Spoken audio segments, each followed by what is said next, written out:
Buen día, mi nombre es Michael Apolinario y el día de hoy hablaremos sobre la tecnología del motor inverter. Hoy en día, tanto en ambientes industriales como domésticos, estamos rodeados de motores eléctricos de diferentes tipos. Están presentes en electrodomésticos, máquinas, cintas transportadoras, robots y hasta en vehículos. Debido a su amplia utilización, es importante aumentar su fiabilidad y eficiencia.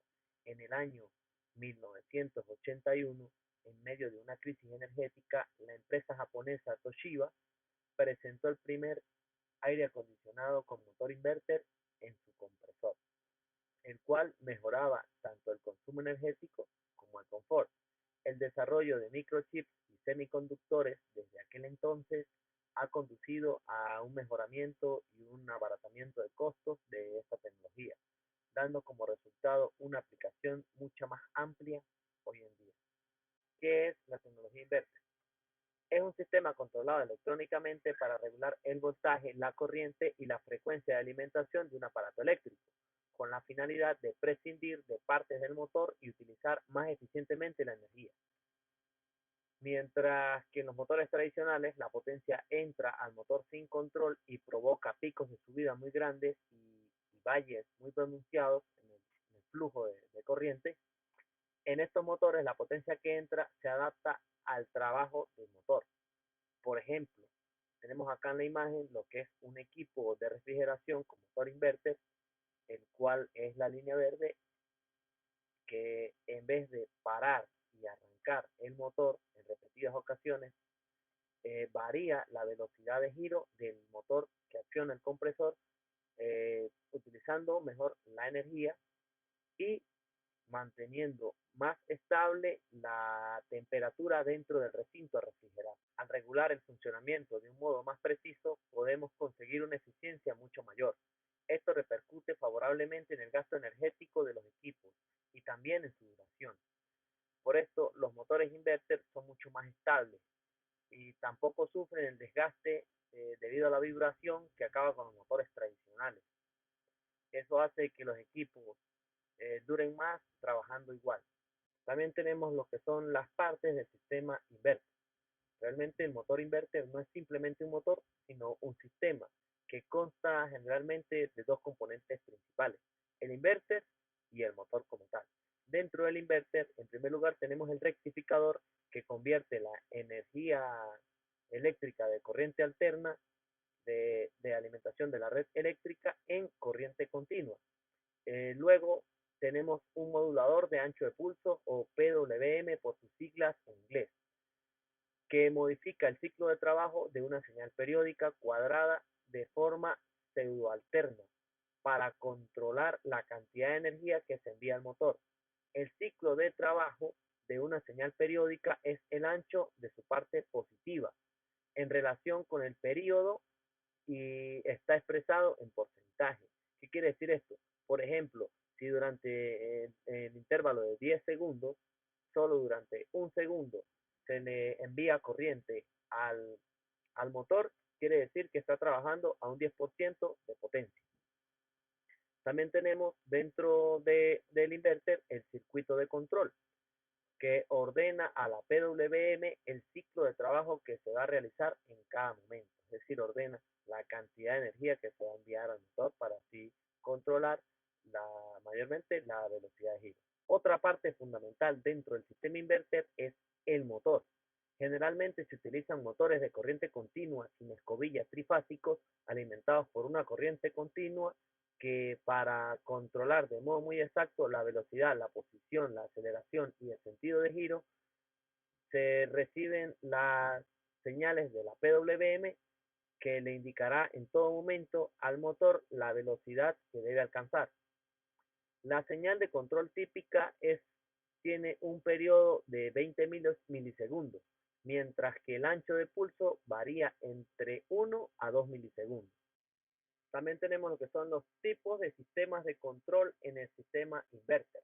Existen básicamente dos tipos: el sistema de control de lazo abierto y de lazo cerrado. En el sistema de control de lazo abierto se calcula aproximadamente la posición del rotor mediante un algoritmo precargado en el sistema. Y el sistema de control de lazo cerrado utiliza uno o más sensores de efecto Hall para detectar el campo magnético y así determinar la posición exacta del rotor y realizar los ajustes necesarios en el ciclo de trabajo. Este tipo de sistema de lazo cerrado, ya que requieren otros sensores, son más precisos, pero tienen un mayor costo. También tenemos lo que son las diferencias entre los servomotores de corriente alterna y los sistemas inverter. Tanto los servomotores de corriente alterna como los motores inverter pueden accionarse a velocidades controladas. Sin embargo, ambos son bastante diferentes en su funcionamiento y se utilizan en aplicaciones diferentes. Entre las principales diferencias que podemos ver acá en la tabla, tenemos que los servomotores se pueden bloquear en una posición deseada y los motores inverter no. ¿Qué quiere decir esto? Que el servomotor se puede bloquear y bajo una carga externa no va a ofrecer una resistencia a cambiar de esa posición. Los motores inverter quedan totalmente libres cuando no están bajo carga eléctrica. Otra diferencia importante es que los servomotores necesitan un controlador para cada motor. Por su parte, un mismo inverter puede controlar varios motores para una misma aplicación. También tenemos que los métodos de control en los motores de servomotores de corriente alterna se puede controlar la posición, la velocidad e inclusive el torque. Y los motores inverter principalmente controlan la velocidad. También tenemos que los servomotores de corriente alterna controlan la velocidad con precisión y los motores inverter se utilizan para controlar, se utilizan en aplicaciones de estado estacionario. Las ventajas de este tipo de tecnología. Podemos contar entre las ventajas el aumento de la vida útil del motor. Al estar construido con menos elementos móviles, se reduce el número de piezas que producen la mayoría de las averías en los motores tradicionales. Y al no trabajar en régimen encendido apagado de máxima potencia o apagado, el motor se resiente menos y se puede alargar el periodo activo de funcionamiento del equipo. También tenemos como ventaja la reducción del consumo energético. Todas las piezas que anteriormente formaban parte del aparato provocando fricción, por ejemplo, ahora están fuera, ya no se utilizan, por lo que se reduce el consumo energético y el ahorro energético también va relacionado directamente con el ahorro económico. También tenemos lo que es la disminución del ruido. Por ejemplo, las lavadoras compuestas con motor inverter no poseen las escobillas, correas y poleas que generan vibraciones y ruido. Tienen una mayor capacidad. Al ser más compacto que el motor tradicional, permite crear motores de mayor capacidad en el mismo tamaño. De esta manera, por ejemplo, las lavadoras tienen mayor capacidad de carga sin tener que ser más voluminosas en su forma exterior. Tienen menor desgaste del equipo, especialmente en los aires acondicionados, se evitan arranques y paradas, conservando mejor el aparato en general. Además, se regula la temperatura manteniéndola constante alrededor de una temperatura objetivo. También dan mayor rendimiento. El rendimiento energético de las unidades inverter hoy en día suelen ser casi el doble de aquellas que no usan la tecnología inverter. Tienen una mayor relación par motor-tamaño, lo que implica que pueden emplearse en aplicaciones donde se trabaje en un espacio reducido o en el mismo espacio tener una mayor capacidad. Como todo, tiene su parte buena y su parte mala, los motores inverter también tienen unas desventajas. Una de ellas es que tienen un mayor coste. Los aparatos que funcionan con esta tecnología tienen un mayor costo de adquisición que los convencionales. El ahorro económico se reflejará a lo largo del tiempo dependiendo de las tarifas de electricidad, ya que las tarifas eléctricas varían en función de la ubicación geográfica. También nos tiene como desventaja la mayor dificultad de reparación.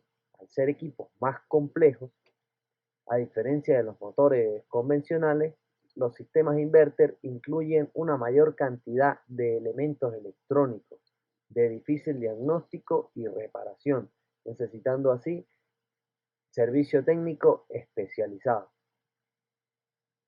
Las aplicaciones de esta tecnología. Hasta el momento, su mayor aplicación ha sido en el campo de los electrodomésticos de refrigeración principalmente, por lo que no es extraño ver asociado el término inverter a los aires acondicionados. Inclusive el primer electrodoméstico o aparato que utilizó esta tecnología fue un aire acondicionado de la marca Toshiba. No obstante, en otras aplicaciones para los motores inverter son las siguientes: los electrodomésticos como las lavadoras, refrigeradoras, ventiladores, incluso en los microondas también se pueden utilizar la tecnología inverter. En los aparatos de radiocontrol, como lo son los drones, los aeromodelos, juguetes a control remoto, todo este tipo de aparatos eh, poseen algunos la aplicación de los motores inverter. También tienen una aplicación en la robótica y en máquinas industriales. Por ejemplo, una cinta transportadora que deba variar su velocidad de avance, es muy bueno controlarla con un motor de la tecnología inverter, ya que no tienen que utilizar cambios de relación de transmisión ni nada por el estilo. Reduce muchas piezas y se puede controlar mucho mejor la velocidad. Como conclusiones, podemos decir que la tecnología inverter tiene diferentes inicios. Toshiba la aplicó a los aires acondicionados, pero otra marca sueca la aplicó a las máquinas de soldar en un primer momento. Pero tienen un objetivo único: optimizar el trabajo y lograr la mayor eficiencia posible, estableciendo un nuevo paradigma, producir una tecnología más sustentable. Eso es algo muy importante hoy en día. Con el aumento de la población, aumenta el consumo eléctrico, poniendo a muchos países al borde del colapso energético. Si optimizamos ese consumo, podremos mejorar el futuro, y eso se puede lograr en parte mediante la tecnología inversa. Muchas gracias.